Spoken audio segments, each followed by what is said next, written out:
Good morning, everyone. I'm recording this from a hotel room in Sault Ste. Marie. I hope that you can hear me properly. And I'm hoping to join everybody via telephone on Friday morning so I can participate in all the Q&A sessions. So that's that, and I'll share my presentation.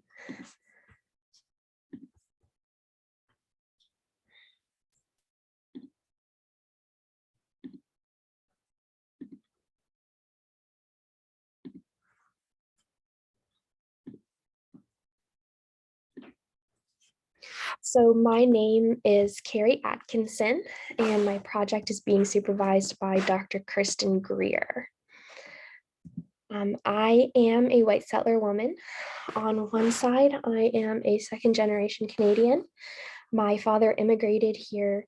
My grandfather immigrated here during the Second World War from Estonia. On the other side, I'm French Canadian.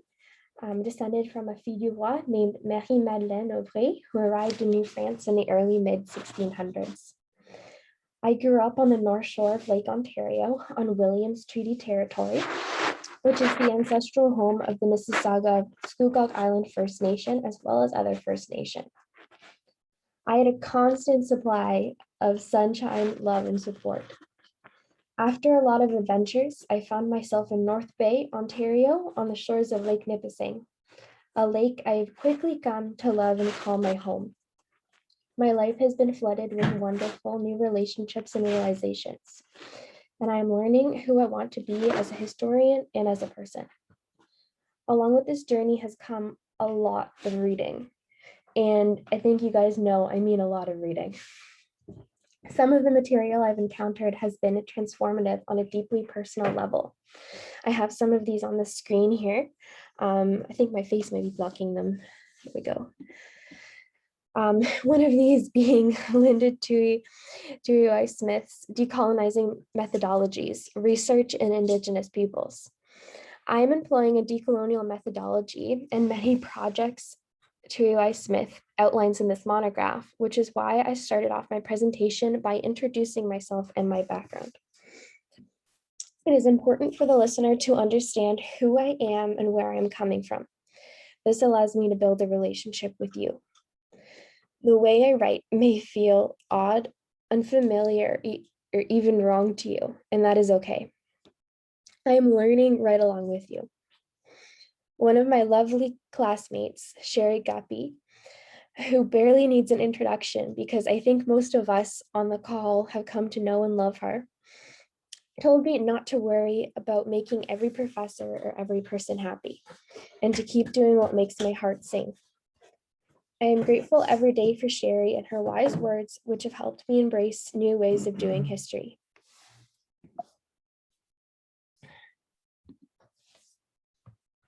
As I have modeled in my presentation, Tui Smith also begins decolonizing methodologies by centering herself and her vantage point, explaining the colonized position from which she writes.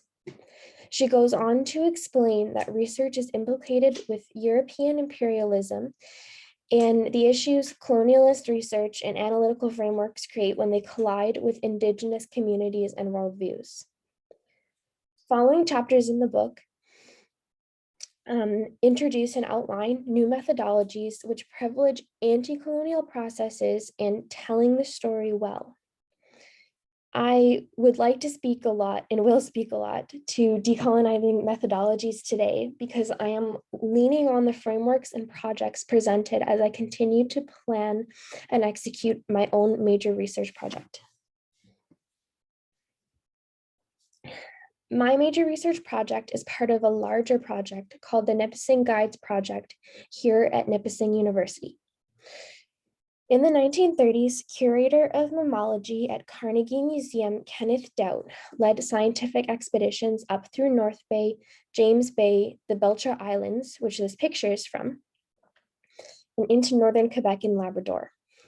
These expeditions were investigating and discovering species like the polar bear and freshwater seal. In published journals about the expeditions, a Mrs. Doubt is mentioned as having accompanied. She is silent in the archives, as in not mentioned further than what is available. She's not mentioned further than this in available published sources. However, there are plant specimens attributed to M.T. Doubt at Carnegie Museum. This is Margaret T. Doubt. Margaret Doubt held a PhD in botany, which is remarkable for women in this period. And she collected many plant and animal specimens, including stiff club moss, a species which can be found in all 10 provinces and 3 territories in Canada. Specimens collected by Margaret Doubt can tell us where she was on a given day, what her interests were, and a host of other information. I have been on a journey to discover more about Margaret Doubt, which has included finding and contacting her son, James Doubt, who worked at the Woods Hole Oceanographic Institution in the United States. He says he is happy to answer any questions I may have about his mother. Also, throughout this journey to discover Margaret Doubt and her work, it is important for me to not create a memorandum which places Doubt on a pedestal, a fact that I am reminded of all the time by my classmates and my professors. To do this, I approach my work using the decolonial methodology that I've been discussing. I center myself as the researcher in my work, and I embrace the fact that there is no one truth. Identifying and holding space for different experiences and perspectives is paramount. In doing this, it is important to analyze the intersections in Doubt's identity. Being white and upper class provided Doubt with access and opportunities that other women did not have. Botany was an acceptable interest for ladies in the Victorian era, but holding a PhD definitely transgressed gender norms and expectations. On the slide, I have the picture of a book that talks a lot about botany and culture in Victorian England. And it also has a book by Isabella L. Bird, who was also a woman traveler and scientist in America in a similar time period, just a bit earlier than Margaret Doubt.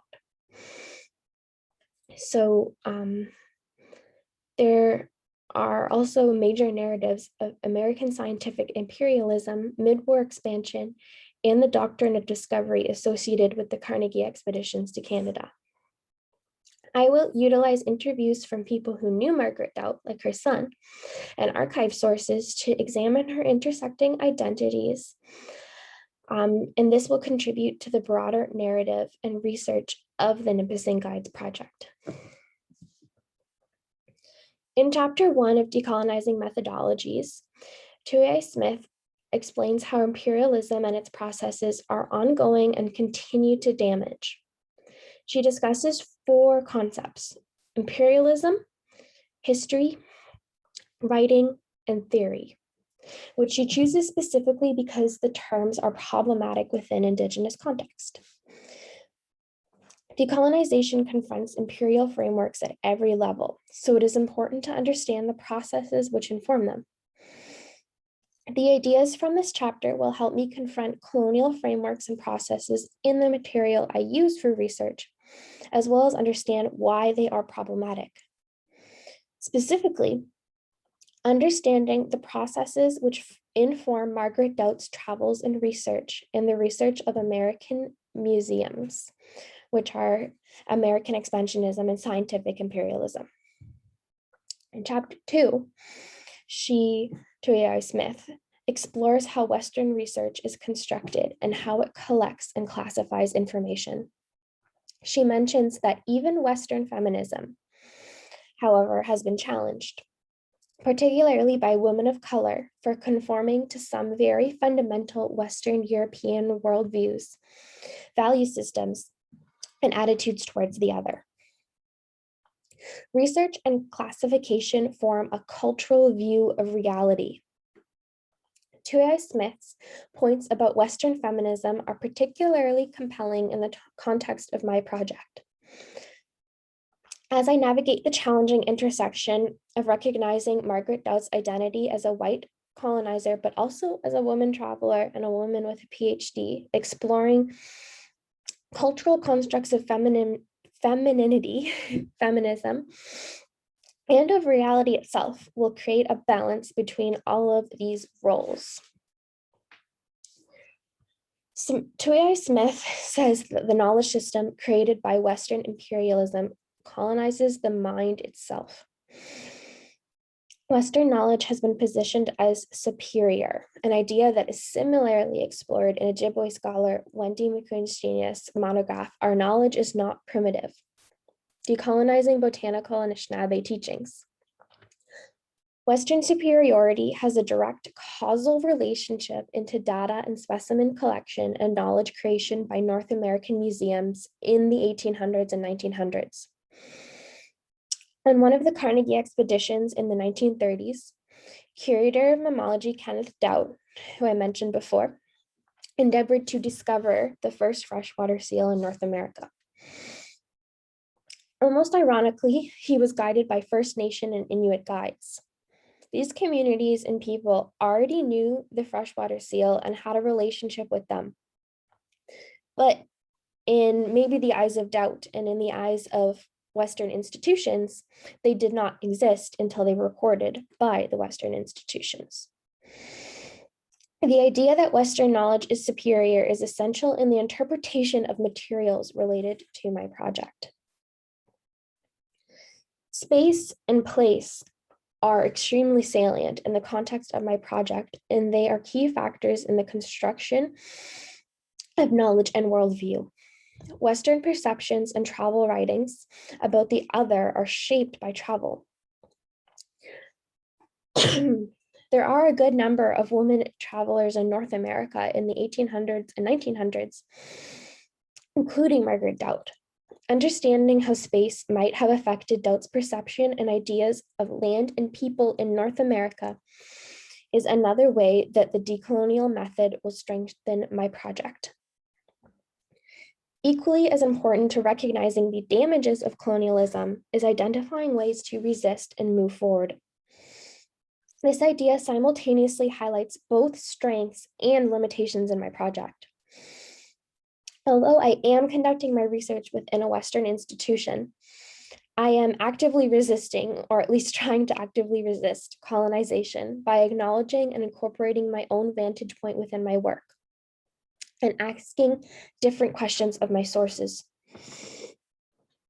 In Chapter 6, The Indigenous Peoples Project, Tuyi Smith begins to dig into the construction of a new research framework defined by resistance to colonialism and Indigenous concerns. This chapter definitely identifies a weakness that my project holds in relation to a decolonial approach. Tuyi Smith specifically identifies, quote, Indigenous participation as researchers and researched, end quote. Simply put, I am white, and I am conducting research pertaining to a white woman.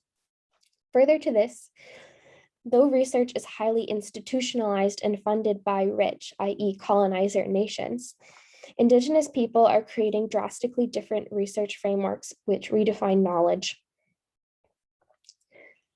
Finally, another weakness in my project is that my research is not being conducted in a community setting. Kenneth Dowd, Margaret Dowd's husband's journals do not name Margaret Dowd by name or identify her role or research on expeditions. They also do not acknowledge the essential role of First Nation and Inuit guides. In fact, they are barely mentioned at all. Chapter 12 in Decolonizing Methodologies, which is called Choosing the Margins, the Role of Research in Indigenous Struggles for Social Justice, situates research within Indigenous struggle, the importance of relationship building, and the importance of identifying why groups need to be identified as marginalized. Within our colonial world system and within scientific work is essential in decolonizing my mindset when approaching the material and in my production of knowledge using the material. Recognizing these groups as marginalized is the first step in resisting their marginalization and uplifting their voices.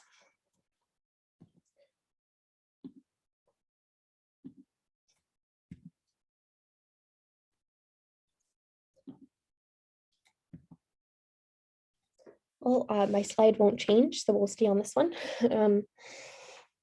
Oh, there we go. For me and what vantage point I'm coming from, utilizing a decolonial methodology means to ask questions. I ask questions of myself, like, why am I doing this work? Who will my research benefit? Am I doing my work in a good way? I also ask questions of those around me. I'm always grateful for when someone takes the time and energy to support and offer suggestions. However, before incorporating the advice, I ask, is this suggestion useful in the context of my project? I also ask questions of my sources. Rather than try to extract useful bits of information, I try to listen to the source. I look at the author and their background and what they're trying to convey through the material. Whose voices are present in the material? Whose aren't? What is this source trying to tell me? As I journey through this summer semester and hopefully finishing my major research project, I will continue to ask questions and learn. I hope to tell Margaret Dout's story and to tell it well. That's the end of my presentation. Sorry if I was a little bit choppy. It's a little bit weird to be doing this over recording, but I'm really excited to hear any questions you may have and to hear the rest of your presentations. So, good night.